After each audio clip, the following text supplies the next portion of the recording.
Even now, all these years later, I think back to that summer day and can't quite believe it really happened.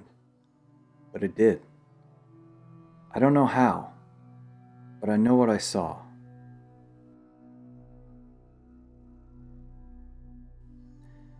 I was 11 years old and living with my mother. We'd recently moved into a small house that sat about a half mile down a secluded road through a wooded area. Back in those days, it was still relatively safe to be a kid walking alone. The school bus would drop me off, and it would be on me to make the walk to my house. It didn't bother me much, except for Zeus. I'm not talking about the mythical god. This Zeus was a massive Rottweiler. Zeus belonged to our closest neighbor, and I'd have to walk past their place on the way home. In truth, as intimidating as he looked, Zeus wasn't an aggressive dog. In fact, he was a sweetheart to everyone. I'm not sure why dogs scared me so much. Maybe something bad happened to me as a baby that I can't remember. Regardless of the reason, even the sight of a dog would send me into a terrified fit. Zeus seemed to pick up on my nervousness and, to his credit, would generally leave me alone. I remember going to my neighbor's house once for some kind of party when I was 7 or 8.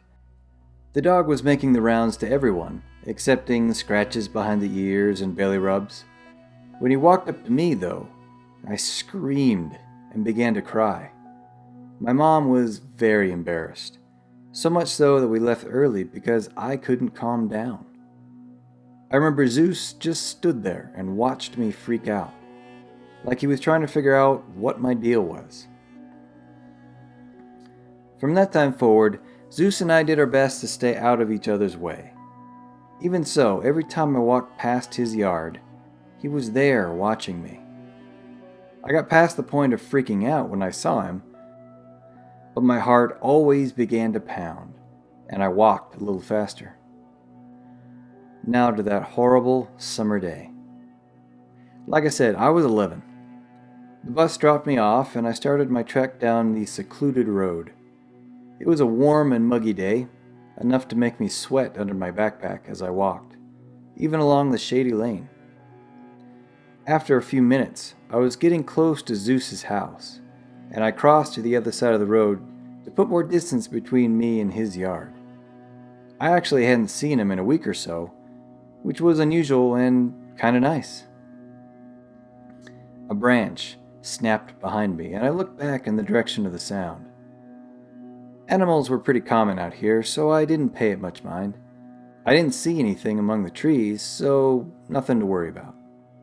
After a few more steps, the distinctive sound of leaves rustling made me look back again. This time, I saw a shape. It moved too fast and disappeared behind a tree before I could pick out exactly what it was. I stopped and stared in the direction of the shape. For a few seconds, nothing moved. Then, I froze with fear. A face peeked out behind a tree. A human face. It was a man with a scraggly beard and a trucker hat. I was old enough to know about stranger danger, and I immediately knew that something wasn't right. Our eyes met, and his gaze was something I'd never forget. I didn't know how to describe it back then, but years later I would identify it as predatory. We just stood there for a moment, staring at each other. It felt like all my limbs weighed 1,000 pounds, like when you're trying to run away from a monster in a nightmare. This was no dream, though. The man stepped out from behind the tree and took a step toward me. That was all I needed to break out of my trance. I turned and ran as fast as my legs could carry me. My backpack bounced around on my back, throwing off my center of gravity and threatening to knock me off balance. I heard heavy footsteps gaining on me from behind. I would have screamed, but I was too scared even for that. Any second, I knew I'd feel his hands grab me. The footsteps were right on top of me now. I could hear his ragged breathing and swore I felt it on my neck. It was then that my uncoordinated 11-year-old legs betrayed me. My feet got tangled up and I tumbled to the ground in a heap. I landed hard on my wrist and felt a shock of pain shoot up my arm. I rolled onto my back and looked back. The man was only a few steps away from me.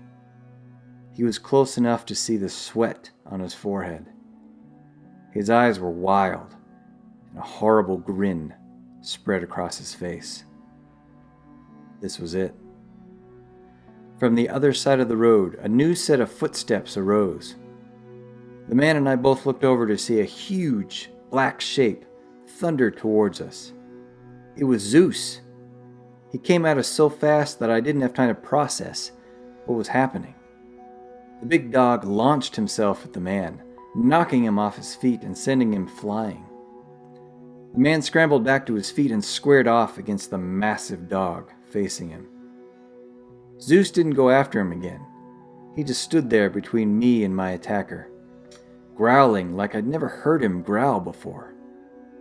Every muscle in his body was tensed and ready to react if the man took a wrong step. After what seemed like an eternity, the man began to back off. He kept his eyes on Zeus as he backed away slowly, his hands up in front of him. When he'd moved a few yards away, the man finally broke and ran into the woods.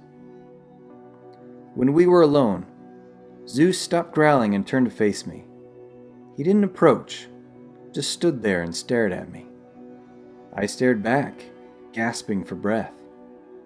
I have to say it, even though Zeus had obviously just saved my life, I was still petrified of him. I think he saw my fear, and that's what kept him from coming up to me. In due time, I painfully climbed to my feet. My wrist was throbbing, and my knee was bleeding. As I started to limp toward my house, I kept my eyes on Zeus. He just stood there, watching.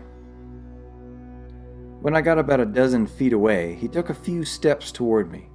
I froze, which made him freeze as well. When I started walking again, the dog again watched me go for a moment before following me. Eventually, as the fear began to evaporate from my brain, I realized that Zeus was walking me home. Eventually, I made it to my front door and looked back. I expected Zeus to be there, but he was gone. I told my mom what happened and she called the police. When the officers showed up, I gave them a description of the man I saw. I told them that Zeus, the neighbor's dog, had run out and stopped the man, and they commented how lucky I was. No kidding, I remember thinking. I got myself checked out at the hospital. Thankfully, the wrist wasn't broken, but I was bruised and sore.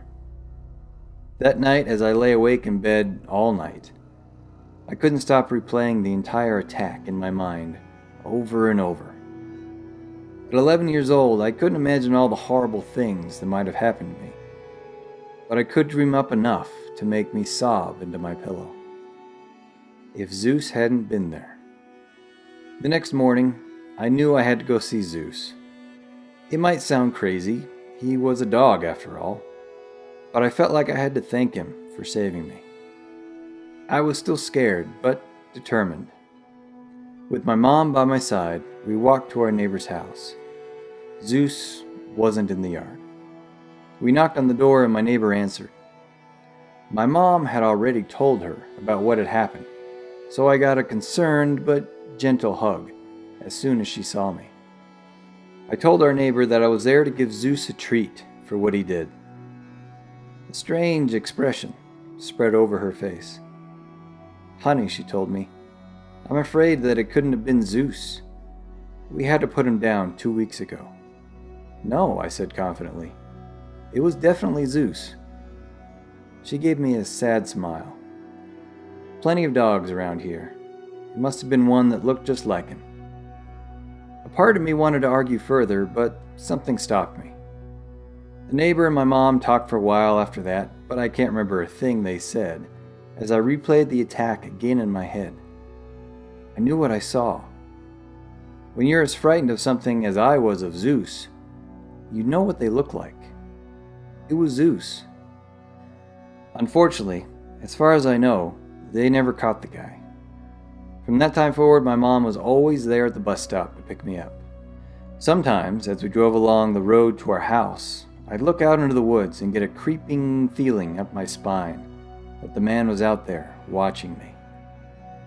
Other times, I'd get the feeling that Zeus was out there as well, and I'd find that a comforting thought.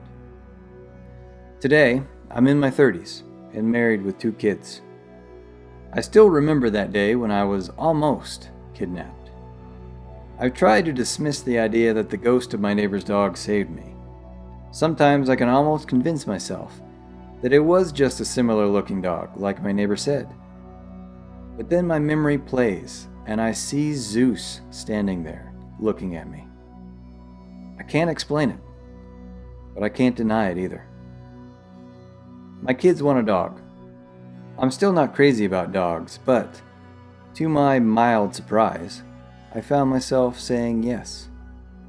I told them they'd have to feed him, take him for walks, and clean up after him. We named him Zeus.